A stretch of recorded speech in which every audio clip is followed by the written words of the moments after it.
উনি আরব মানুষ ছিলেন না, নন আরব ছিলেন, পার্সিয়ান, ফার্সিতে কথা বলতেন, মানে ইরান থেকে এসেছিলেন। উনি প্রথমে অগ্নি উপাসক ছিলেন। কি ছিলেন? অর্থাৎ ওই যে জরাথুস্ত যারা আগুন দেখলে এরা পূজা করে, আগুনের পূজা যারা করে, জরস্ট্রেনিয়ান, এই ধর্মে বিশ্বাসী ছিলেন। আগুনের পূজা করতেন ইরানে। তিনিও আগুনের পূজা করে, তার বাবাও আগুনের পূজা করে।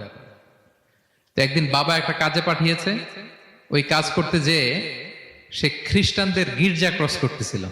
ছোট মানুষ গির্জা ক্রস করতে যেয়ে দেখে খ্রিস্টানরা কেমন যেন আলাদা ইবাদত করে, নামাজ পড়ে। এটা দেখে খুব ভালো লাগছে, তার খুব ভালো লাগছে। বাড়িতে এসে বাবারে বলে, বাবা আমি দেখলাম যে খ্রিস্টানরা তাদের চার্চে গির্জায় নামাজ পড়ে, এটা তো অনেক সুন্দর, আমরা যে আগুনের সামনে যা করি এটার চেয়ে ওইটা সুন্দর। বাবা বলে, খাইছে ছেলে তো আমার শেষ হয়ে যাবে। তো বলতেছে, না